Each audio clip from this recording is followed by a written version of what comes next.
The phrase that says, "There is no problem without a solution," is being manifested in all aspects of life, and the issue of SGBV is not an exception.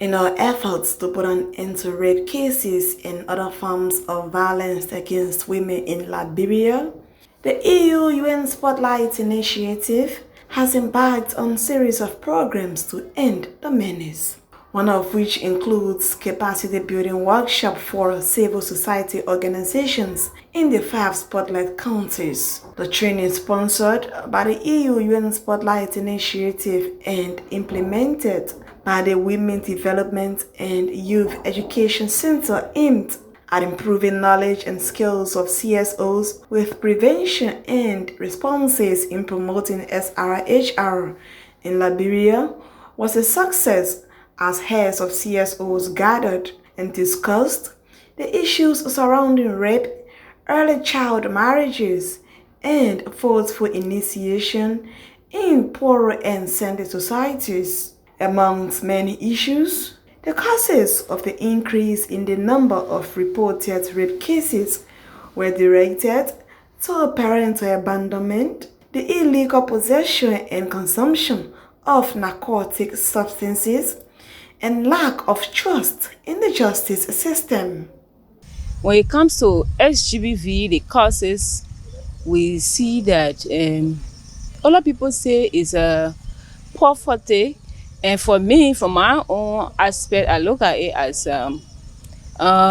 lack of parental care is one of the issues, because nowadays you see that mothers are going to market, they are not home fully to care for the children. And sometimes the peer pressure are some of the causes of these things. One of the issues I have observed is the issue of implementation. So with the issue of the judiciary, how they handle the implementation process is another problem. Like victims, or alerts perpetrator is taken to the police, how the police investigate. Imagine there have been serious cases that I'm aware of, where you go to report to the police and the police is asking you to provide fuel for their vehicle, to provide transportation. So we have the law, but then the logistics is lacking. That's one thing for the judiciary aspect. And then there's not the effectiveness of it. So yes, the laws are good. It helps us as civil society organizations to hold government accountable. But Liberia is still challenged when it comes to the implementation of these laws. There are a lot of harmful traditional practices ongoing. Now, like in our cultural setting, we look at FGM. The FGM is one of the traditional practices that is very harmful. People are especially women and girls, are involved into these things without their consent. The harmful traditional practices like forceful marriage, for instance, it has some psychological implications. It have health implications. It's very bad, because if you take your child and just force it on somebody who is not even prepared to marry them, because maybe the person is wealthy, the person has money, and sometimes the psychological impact goes a long way with the child. Whenever this thing happens, they compromise those cases, and it gave them more, it makes her to have difficulties in following those cases, and even going as far as the perpetrator to really be tried. Rape affects women and girls in so many ways. When it comes to their physical health, some girls, some children come down with fistula after they have been raped. Some of them come down with depression because they have been stigmatized in the community. They come down with a lot of problems. One thing that is affecting us again in the county is, those children who are taking in drugs. Once they take in those substances, it changes their minds, and then they do things out of the normal way that human beings should behave. People being accused of witchcraft activities, and then those people are forcefully giving what we call sasewu. In some places, people drink it, and then those are things that have chemical in it. When you take in sasewu, when that chemical in that substance does not compact with your blood, you surely die. Some parts of this community also where when men are having meetings, still though we've been talking about those things, but there are some culture in our society where when men are having meetings, they don't even call the woman, which is not good. There are some homes where when men speak, they don't even want the woman to speak, which is not the right thing. Some society where you are not part of those society, when they say, okay, this society is acting, now you don't have to be out. Once you hear that battle cry, you must go in. When you defy the people and then stay out, they either tie you. If you are not mindful, you will die. If God blesses you, you will pay a huge fine that you'll never forget. We still need to do more.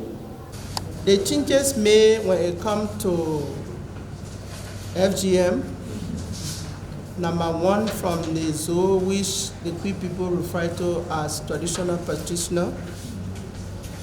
The changes is they themselves explaining. Like I said, we went to Todi with the donor. The zoo themselves were able to confess to the donor that most often in Todi Bell, what they do, they put people on the field to go after the little children. Because like I said, the source of income, that's it. So they make sure they got people on the field to go and look for these guys like you going to go buy market. When they succeed in getting 2, 3, 4, 5, or 10, they organize whatsoever they benefit from there. For instance, if they get 50,000 and they owe 100, if they share that money, definitely one person will just benefit 500 at liberty, which they can't even buy you food. So with their projects, the village saving loan, the agricultural aspect, are making them to be women in the community that they are no more longer in the bushes. It has bring pride to their women who, where the husband is valuing them now. That's the changes. As they identified the causes of SGBV in Liberia, some solutions and suggestions were preferred. Those solutions and suggestions, according to heads of CSO, if taken into consideration by the national government and citizens, will put an end to issues surrounding rape in Liberia. In a fight against GBV cases and other harmful practices, even the government actors are like making it to look like it's a burden on the CSO. Most of the cases, by the time it gets to they say, we don't have mother, but you have to pay our way to go there. Even the victim parents will be saying, how do we go there? You have to help us to carry the case. So in more instances, it becomes a burden. So I want us to look at sustainability approach. Other than that, people will make it look like, let them take the burden, the CSO take the burden. Another key issue has to do with the funding aspect. I noticed that this fight is linked to behavior change. So to have 6-month project, 3 months, you're not going to go nowhere because by the time you want to move to 2-3 months, the funding is finished, the time has elapsed, and sometimes you find it difficult to achieve your goal. We need to be empowered so as to engage county stakeholders in order to find a way forward in dealing with FGM, rape, and SGBV. Because what we are doing now, we are in general group. So if we are empowered, for example, we go to Nima County, we are able to gather our stakeholders together, including the chiefs and elders, and we're able to find a compromise how to deal with FGM, rape, and SGBV. Police officers, especially those that are involved with these SGBV issues in the county, and also the gender ministry, because on many occasions when we get to the cases and invite them, the survivors' parents should take initiative of their transportation, and that is one of the reasons why you see people carry on compromises in the community. So I really recommend to the government to be able to empower the people, so as we call a CSO in the county, when we come across issues, they will be in a readiness to reach to us. The women and children officers should be more trained. We don't have manpower in the county. Like Lofa, we have more districts are empty, no women and children officers. At the end of the day, you find the patrol officer playing with women and children cases. Before it reach the referral section, they have already played on it. So we need more manpower. We want the parents to be educated on the whole process. We're talking about rape. The people, as we speak now, when you get to know that some girls are raped in this place, their parents will take them and hide them because they don't know the harmful thing they are doing to their children. When the child is raped, sometimes that child will never have children anymore. Their parents should be educated, and after education, when they do it, they should be collected and be put to bar. The first thing we need to do is for the government. They need to be involved with eradicating this FGM. If we leave the government out, all of the actors like the lawmakers will leave them out, this thing will not work down. The souls, they need to be empowered. The souls need to be empowered. The safe home should be looked at key. If you are taking a child who has been abused to the safe home, and that child does not want to go back to that home, or the community, there should be some package set aside that will take that child to the next community that she will feel free. We need to define the role between the parent and the children, because I saw that as one of the challenges in the home where we're experiencing the teenage pregnancy in number. Where the child believes that it is their right, anything they do, the parent don't have anything to say. So if we cannot come in with system or policy that the child will know between they and their parents, who will experience all of the time teenage pregnancy, because in my community, or a 12-year or 11 years old girl will tell the man, I'm not here to work for you. Flush water you can, and you living under my roof. I provide food. At the end of the day, you will take boyfriend, you bring the boyfriend. When you get pregnant, it become my body. So to really protect them and curtail, we need to define a clear role between the parent and the children. Drugs, those that are bringing the drugs, sometimes the police will arrest and you will get called. I'm interested in that case. And that drugs dealer will go scot-free, then they will bring more drugs. The people that are selling the drugs will be arrested. But then when you look, they are out. Then they will say they are biddable. There should be no bill for drugs. Because you know what? It is destroying. 2 or 3 years from now, there will be more Zogos and normal children that are coming up. We recommend to the government of Liberia to at least beef up the manpower. If they are unable to recruit new police, they should look at the community policing forum and the judicial system. So we need more training again. Even the police, the judiciary people need to have training with the CSO to know how best we can network. So that will help us. Or else, that means all of those systems will break down. I want to say to our government, let them put strength and be able to provide necessary services to the police. Because one of the issues is that when people go to carry complaint to the police, they will always say they don't have manpower. There are lack of logistics. So we want to appeal to our government to make available these things so that we all can fight to be able to reduce it. Unless we will not be able to go anywhere. I'm recommending to the government of Liberia to be sincere when she sign up the instruments and be able to not just domesticate those instruments, but implement it. Girls need to be provided with free sanitary pads. Family planning services need to be provided at all levels, and education linked with sexual transmitted infection messages.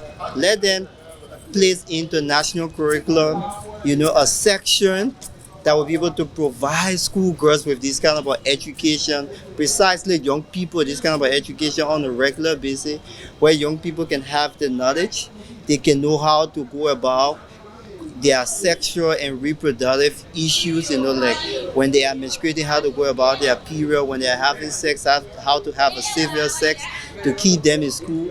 These are things that matter. So our government needs to be sincere and implement instruments. Harmful traditional practices over the time have been one of the main causes. Social norms have been one of the main causes for violence against women and girls with disabilities. So it's about time for the government to take a step. And I appreciate the government for developing a roadmap. And I appreciate the president for making rape a state crime. And I will also appreciate if they can advance on the issue of FGM. My recommendation is for the government to strengthen the justice system, and community leaders should be trained also on gender-based violence so they can have more knowledge on it. And awareness should be the main thing, because a lot of people are not aware. All we need from government is to see to it that these instruments are implemented to the letter, wherein you will strengthen the WAPS division of the Liberia National Police that have to do the Women and Children Protection Section. You have to empower them, provide the necessary logistics, the necessary fundings to give them that overall responsibility, that overall charge to see how better they will respond to rape cases on time and adequately and efficiently. So we need to build the capacity of the WAPS division, and also despite build the capacity of the CSO who in line are working with the WAPS division of the Liberia National Police. Kamenzo are the people who are responsible to take these children, school-going children into the bush and even keep them there for some. So if the Kamenzo, for instance, I'm talking about the Zoe women who are actually involved into this thing, if we can pick them up and appreciate them. Every year, like that, one of my suggestions was that we identify the Kamenzo who is responsible for the FGM. Every year, if that $50 we give it to them, we say that we want you to take your hand from this thing. You see, it like if you have somebody who is being a brain behind an action, if that person is pick up and deal with, that whole issue will go away. There's a delayed judgment. All right. Could you imagine somebody who will rape a child to 7 years, the person are not being judged? All right, why should you keep the people if the person is guilty, and that the person failed forward? But there are some people they are not guilty of the crime, but then you keep the case for over 5 years yet. So the justice system is also responsible. All right, the court need to be expanded and make sure that they take action swiftly. All right. So if you delay with a case, I will feel that will also cause rape case to increase. Take swift action. Rape case, let's get from 2 months to rape case, let it be resolved. Instead of 6-7 months, rape case is still being done. If the person is free, let the person be free. If the person is guilty, let the person go to jail. That's my own recommendation on it, but the justice is delaying with the rape issues in the country. Government need to do more. 100%, 80% is not done. Government need to do more, because donors, they are just strangers. Government is the one that's supposed to bring themselves down and do speedy trial. If they can make criminal court to be decentralized, it will help us only to try SGBV cases, so that somebody will not allegedly rape in 2018, then the case is still on docket. Every term of court, the case is on docket. Every term of court, the case is on docket. You go into 1 year plus. No. My recommendation goes to the government. They have to set term of reference for this traditional council. Traditional council are there to settle traditional matters. As we speak, in Zouadrou here, in the city of Zouadrou here, if you visit the headquarters of the traditional council now, you meet people there who are going through this trial by audio now. If we go there now, for the past 2-3 days, I have been following up cases in that place. Now, as we speak, they are there. The government have to give those people term of reference what they are supposed to do and what they are not supposed to do. These things are splitting our communities apart. People living with disability, they didn't ask God that I want to be a blind person, I want to be crippled, I want to only live and be in a wheelchair. No, they are regretting. So what we can do is to create an avenue for them to participate in any other thing that normal human being can take part in. Like for example, yes indeed, when they build a city hall or other government buildings in Grand Gillette County that were built before the war or maybe after the war, they didn't take in consideration that we and crippled people will be in meeting, so we should slide this and a step so that they will be going with a we should do this. But as of now, we should design strategy that they will be free to be among us. I want to recommend to the Spotlight Initiative, the government of Liberia, and all other international organizations to provide more support to them, more funding that will enhance their work, where they can build more capacity, reach out to even slum communities, and then down to local Liberians, because just having it on a broader scale is good, but I hope that they can do more and there can be more funding to enhance their work and partnership. We are going to tell the community through continuous awareness that they should be strong, despite the weak justice system, but they should always report the cases. They should always report. They shouldn't be disappointed. They shouldn't be downhearted to say, but then no need reporting because this other person reported the case and it took 1 year, 2 years, the case was not heard and they just set the person free and let them continue to report. At least, even the pre-trial detention is another way of disciplining the alleged perpetrator. The recommendation that was read here, that was discussed, be taken seriously by the government of Liberia and partners. As the fight against SGBV continues in Liberia, the UN Spotlight Initiative has vowed to ensure a Liberia free of domestic violence and create a safe space for women and girls throughout the country.